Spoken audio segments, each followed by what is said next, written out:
The world dissolved into a blur of sirens and flashing lights, the acrid scent of smoke stinging my nostrils.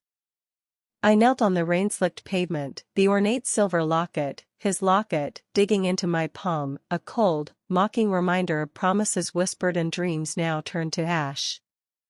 They stood silhouetted against the flickering flames, their laughter echoing, a symphony of cruelty that ripped through the silence, leaving me gasping for breath in the wreckage of my life. They thought they had snuffed out my light, but they only ignited a firestorm of retribution. If you'd give everything to protect your sister, subscribe now. My name is Sarah, and until recently, my life felt like a fairy tale woven with threads of gold. I was a curator at a prestigious art gallery in the heart of the city, surrounded by beauty and history, a world away from the small, forgotten town I grew up in. My fiancé, Ethan, was everything I thought I ever wanted: handsome, ambitious, and charismatic. We met at a fundraising gala, our eyes locking across the crowded room, a connection sparking that felt both instant and inevitable. He swept me off my feet, showering me with attention and affection, promising a future filled with love, laughter, and adventure. Our wedding was set for the spring, a lavish affair at a historic estate overlooking the rolling hills just outside the city. My days were filled with choosing flowers, tasting cakes, and poring over seating charts, each decision a testament to the beautiful life we were building together. My friends envied me, my family adored him, and I, foolishly, believed I had found my forever. Ethan's career was taking off just as spectacularly as our relationship. He was a rising star in the world of finance, known for his sharp mind and even sharper instincts. He worked long hours, often returning home late, but I understood. We were building an empire, a legacy. He started bringing me along to more and more of his work events, introducing me to his colleagues and clients, each encounter a chance to bask in his reflected glory. It was at one of these events, a black tie affair at a swanky downtown hotel, that the first cracks began to appear in our carefully constructed facade. I remember floating through the ballroom, a vision in a floor-length emerald gown, feeling like the luckiest woman in the world. I made my way to where Ethan stood holding court, laughing with a group of his colleagues, when I casually introduced him to a new acquaintance as my future husband. The laughter died in his throat. A shadow flickered across his face, a fleeting expression of annoyance that I initially dismissed as stress. Later that night, as we lay in bed, the city lights painting dancing patterns on the ceiling, he turned to me, his voice cool and distant. "Stop introducing me as your future husband," he said, his words hanging in the air like shards of ice. "It makes me look like I'm settling." The statement was like a punch to the gut, stealing the air from my lungs. I stared at him, dumbfounded, trying to reconcile the man I loved with the cold, calculating stranger before me. He tried to backtrack, to soften the blow, but the damage was done. The seed of doubt had been planted, and it began to sprout, its tendrils wrapping around my heart, poisoning everything I thought I knew. I tried to ignore it, to chalk it up to a bad day, a moment of weakness, but the words echoed in my mind, a constant, nagging reminder that perhaps I wasn't the woman he truly desired. Over the next few weeks, Ethan grew increasingly distant, his late nights becoming later, his affections waning. He avoided my gaze, his touch becoming perfunctory, his words clipped and dismissive. I felt myself shrinking, becoming smaller and smaller in his presence, desperate to recapture the spark that had once ignited between us. I tried to talk to him, to understand what was happening, but he brushed me off, telling me I was imagining things, that he was simply stressed about work. But I knew, deep down, that something had irrevocably changed. The fairy tale was crumbling, the golden threads unraveling, leaving me exposed and vulnerable. The worst part? I still loved him. I desperately wanted to believe that we could salvage what we had, that we could find our way back to each other. I was so blinded by love that I refused to see the truth staring me right in the face. The person I trusted most was one of them. The following weeks bled into a montage of strained smiles and hollow echoes. I tried everything to bridge the growing chasm between us. Romantic dinners, weekend getaways, heartfelt letters pouring out my fears and insecurities. Each attempt was met with a wall of indifference, a polite but firm rejection that chipped away at my soul. He would arrive home late, reeking of expensive cologne and stale liquor, his eyes glazed over with a distant look that told me he was a million miles away. I would lie awake in bed, listening to his shallow breathing beside me, the silence amplifying the growing dread in my heart. Sleep became a luxury I could no longer afford, replaced by endless nights of tossing and turning, replaying every conversation, every interaction, searching for clues, for answers that remained elusive. My appetite vanished, my clothes hung loosely on my frame, and the vibrant glow that had once radiated from me flickered and dimmed, replaced by a haunted, weary expression. My friends noticed, their concerned glances and hushed whispers a constant reminder of my failing facade. They tried to offer support, to reassure me that things would get better, but their words rang hollow, unable to penetrate the thick fog of despair that had enveloped me. I started isolating myself, canceling plans, avoiding social gatherings, unable to bear the pitying stares and the well-meaning but ultimately useless advice.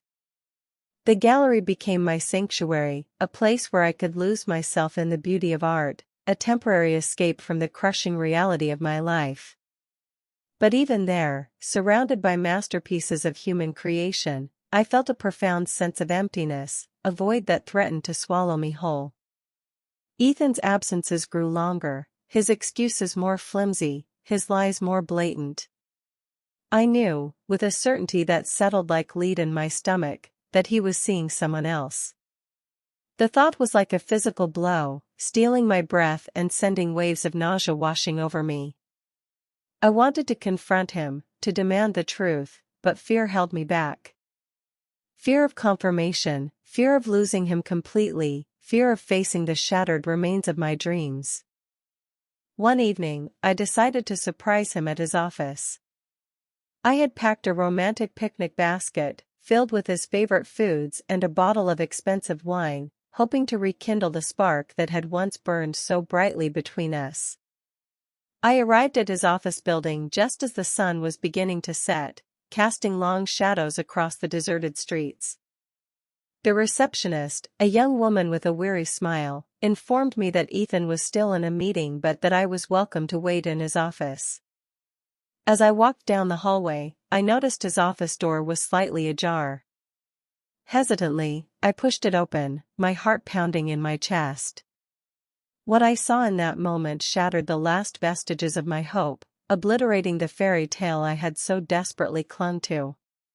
Ethan was there, locked in a passionate embrace with another woman, her arms wrapped tightly around his neck, her lips pressed against his.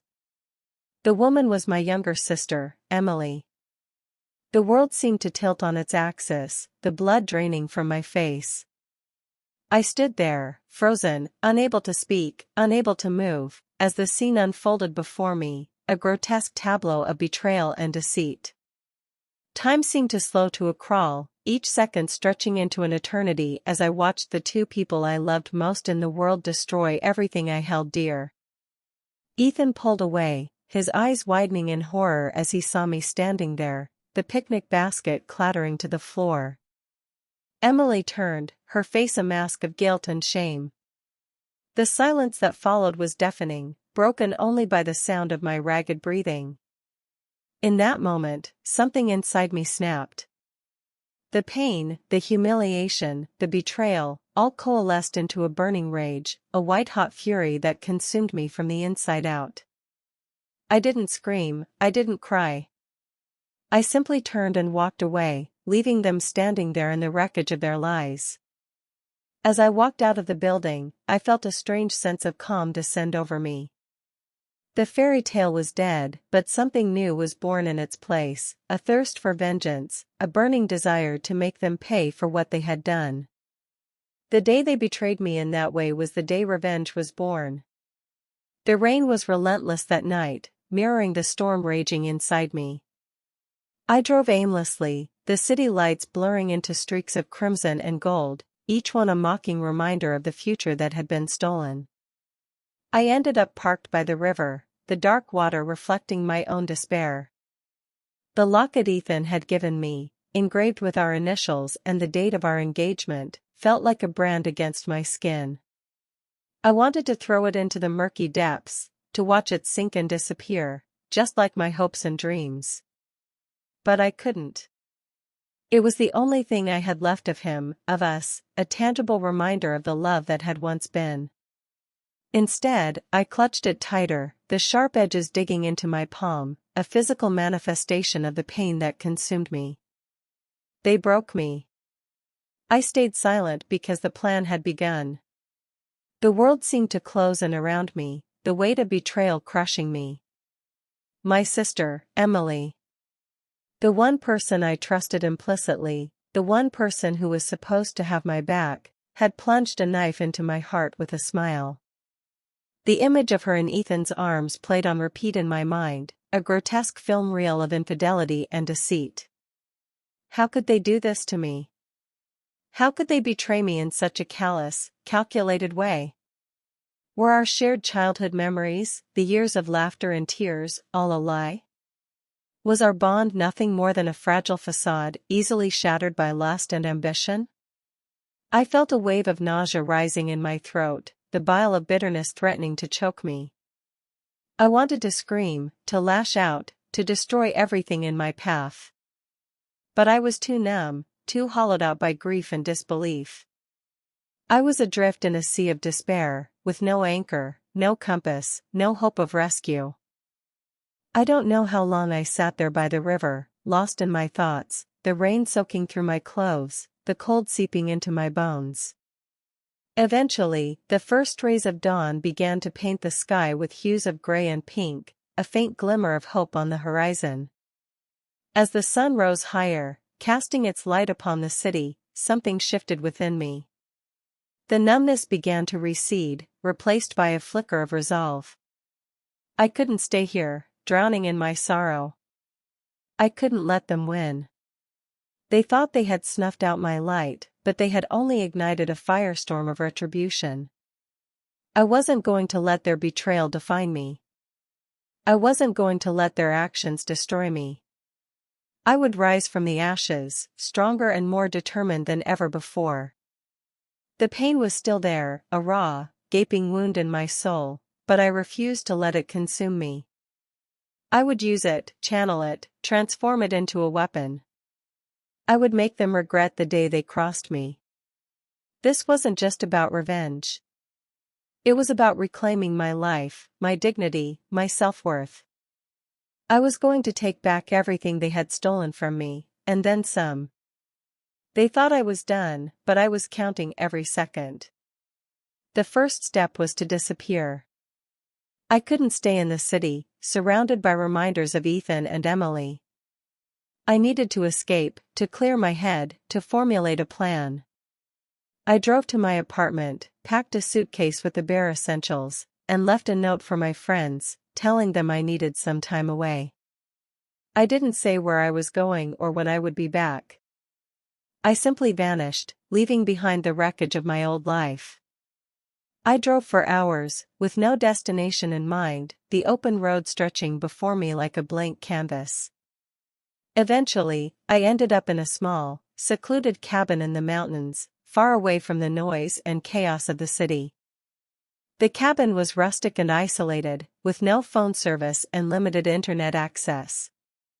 It was exactly what I needed, a place to disconnect from the world and reconnect with myself. I spent my days hiking in the woods, meditating by the lake, and journaling my thoughts and feelings. I allowed myself to grieve, to rage, to cry, to feel the full weight of my pain. I also started to think, to strategize, to plot my revenge. I knew I couldn't confront them directly.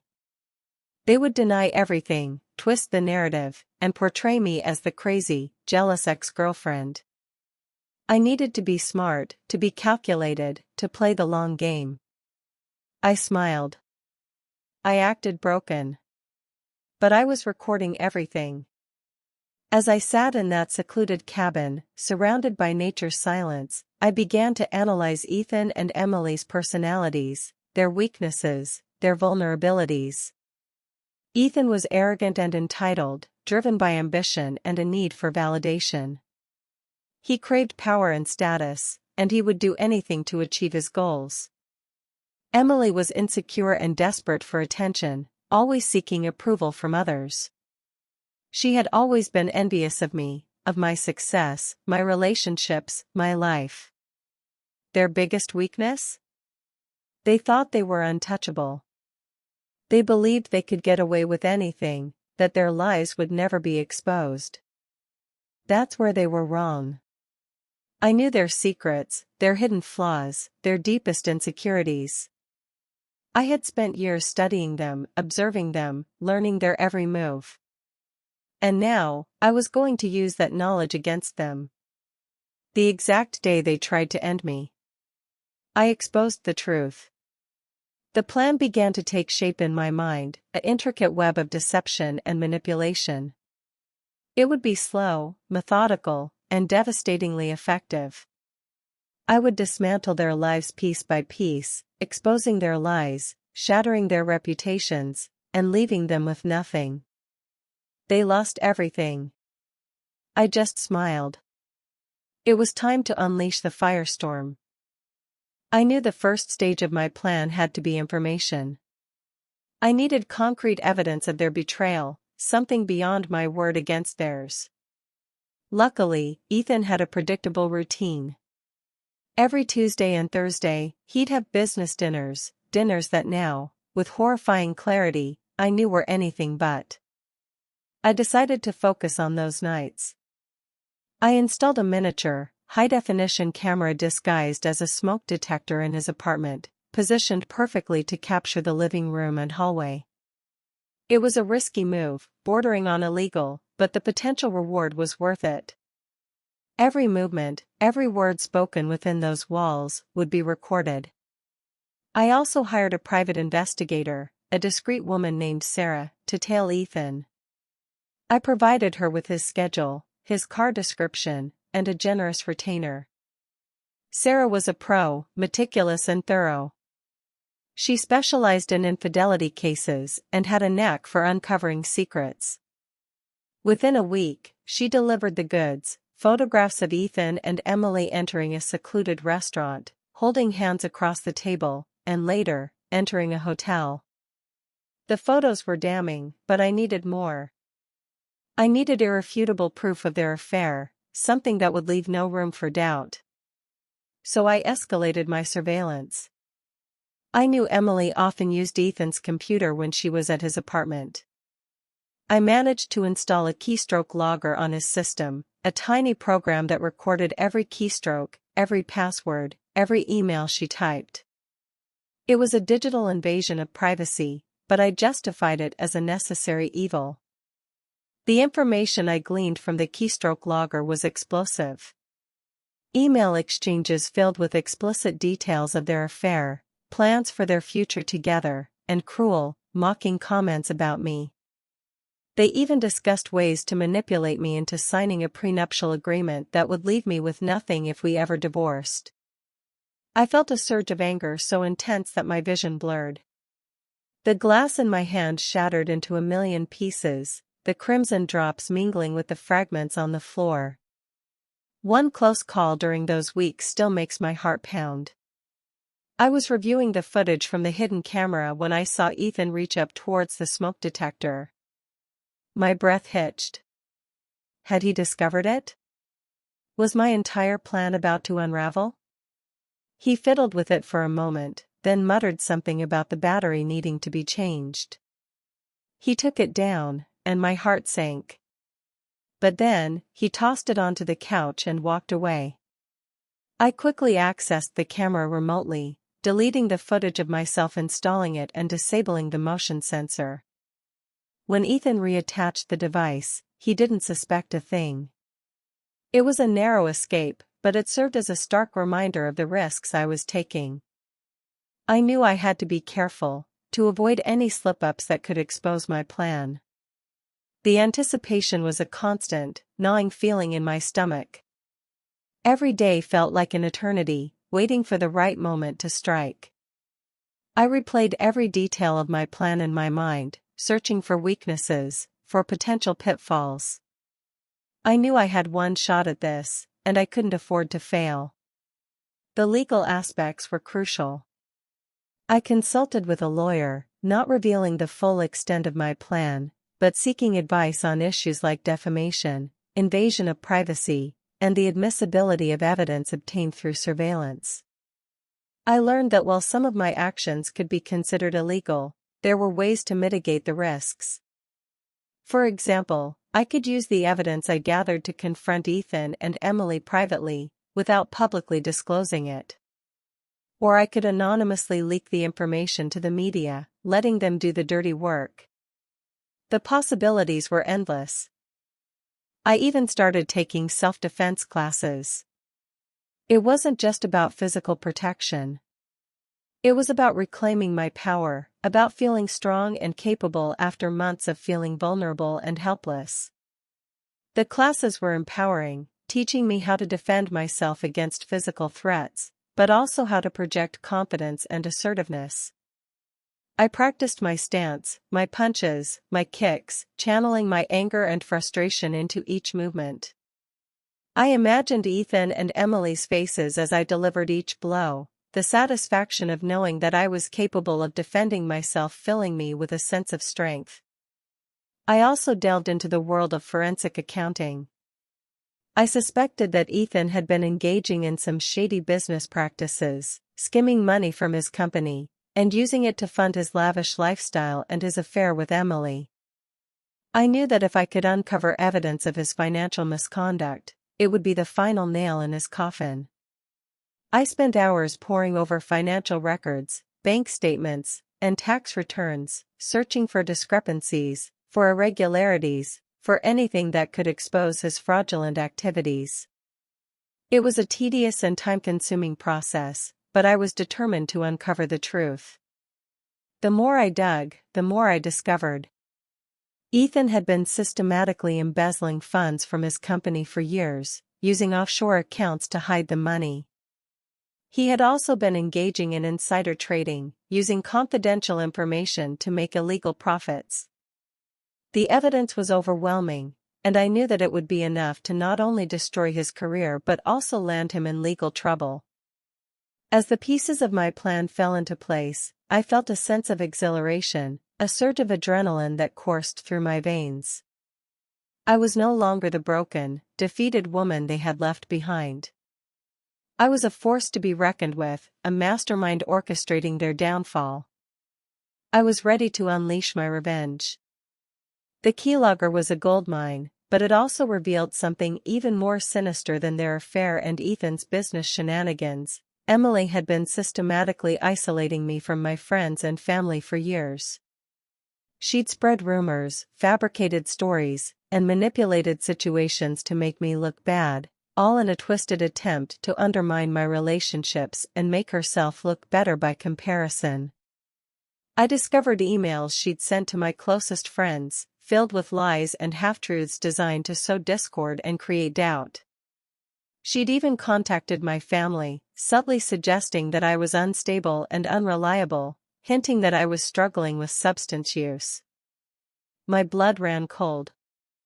This wasn't just a betrayal, it was a calculated, years-long campaign to destroy my life. The revelation solidified my resolve. Any lingering doubts I had about my plan vanished. They had both gone too far, and now they would pay the price. The date was set for Ethan's annual charity gala, a lavish affair attended by the city's elite. It was the perfect stage for my grand finale. I knew that Ethan would be receiving a prestigious award that night, a symbol of his success and philanthropy. It was the ideal moment to expose him for the fraud he truly was. I secured a ticket to the gala under an assumed name, a disguise that would allow me to move freely without being recognized.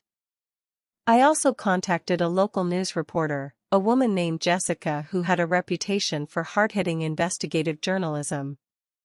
I anonymously sent her a package containing all the evidence I had gathered, the photos of Ethan and Emily, the transcripts of their emails, and the forensic accounting reports detailing Ethan's embezzlement and insider trading.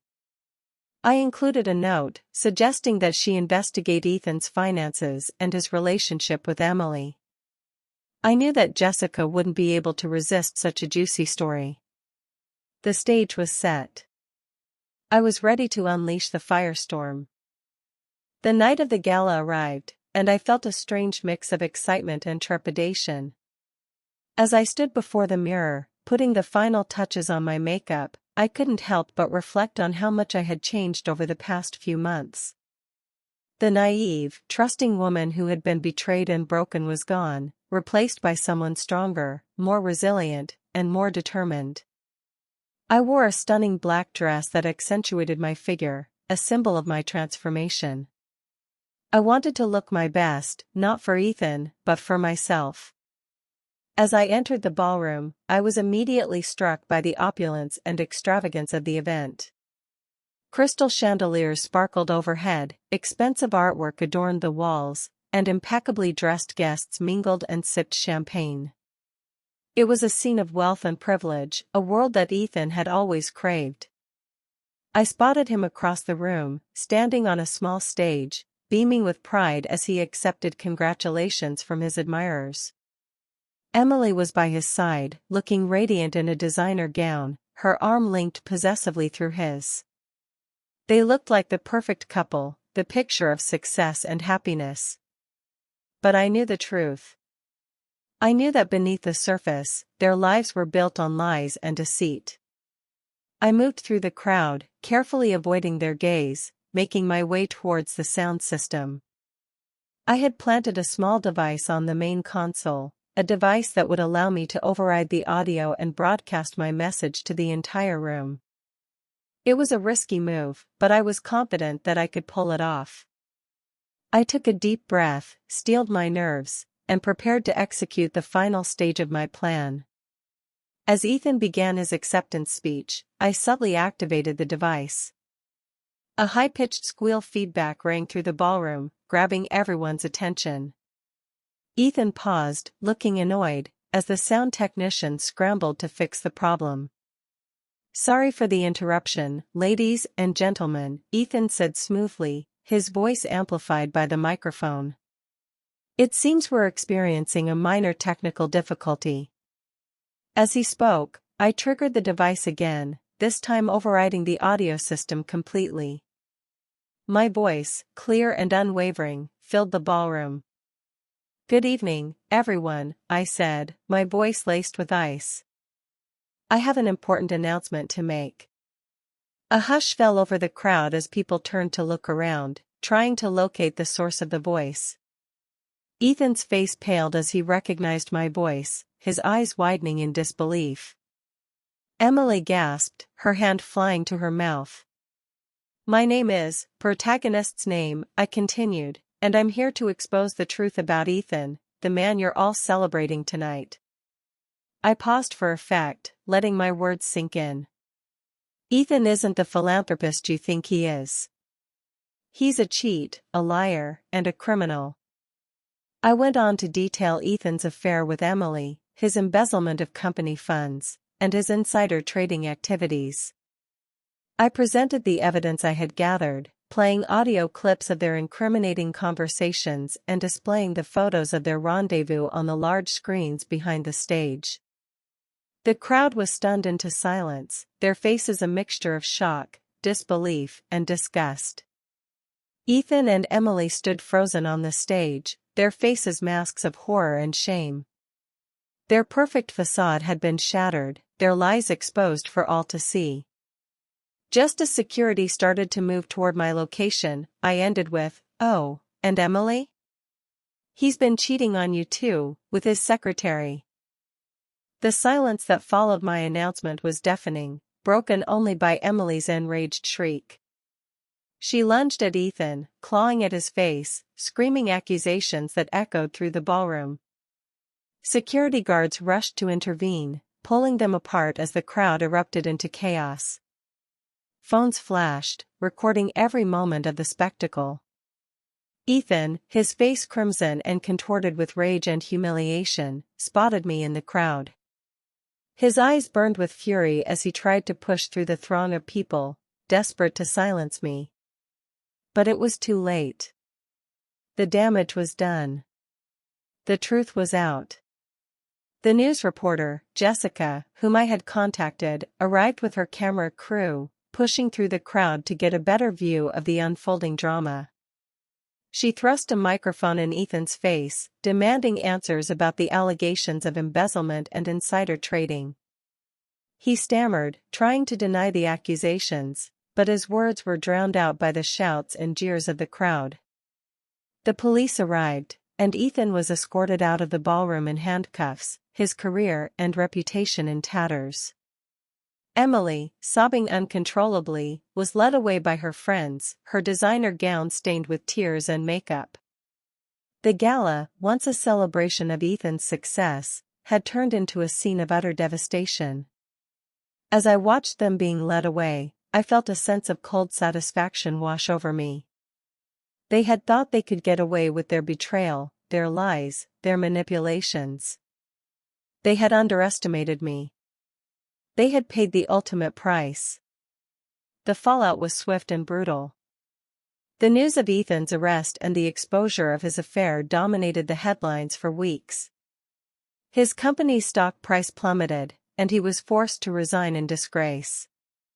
He faced multiple investigations by the Securities and Exchange Commission and the IRS, and he was eventually charged with numerous counts of fraud, embezzlement, and insider trading. Emily's reputation was also ruined.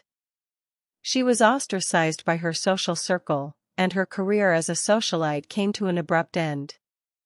She lost her friends, her status, and her sense of self-worth. The woman who craved attention now found herself the object of scorn and ridicule. My friends, realizing the extent of Emily's manipulation, reached out to me, apologizing for their past behavior. They had been blinded by her lies, but now they saw her for who she truly was. My family also rallied around me, offering their support and love. The bonds that had been strained by Emily's deceit were now stronger than ever. I spent months rebuilding my life, focusing on my career, my friendships, and my own well-being. I started a new business, a venture that was more aligned with my values and passions.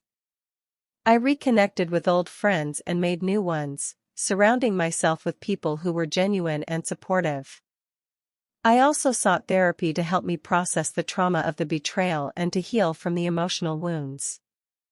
It was a long and difficult journey, but I emerged from it stronger, wiser, and more resilient. Years later, I received a letter from Ethan, postmarked from a federal prison. He wrote of his remorse, his regret, and his acknowledgement of the pain he had caused me. He claimed to have found religion and to have turned his life around. I read the letter with a sense of detachment, feeling neither anger nor sympathy. His words were meaningless to me. The damage he had done was irreparable. As for Emily, I never heard from her again. I learned through mutual acquaintances that she had moved to another city, changed her name, and was living a quiet, anonymous life. She had vanished from the world, a ghost of her former self. Sometimes, late at night, when the memories of their betrayal surfaced, I would feel a pang of sadness. But it was a fleeting emotion, quickly replaced by a sense of gratitude for the life I had built for myself. They had tried to break me, to destroy me, but they had failed.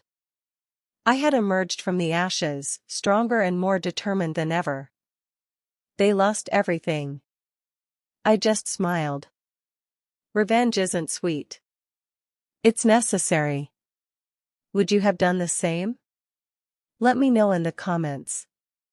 Subscribe for more justice.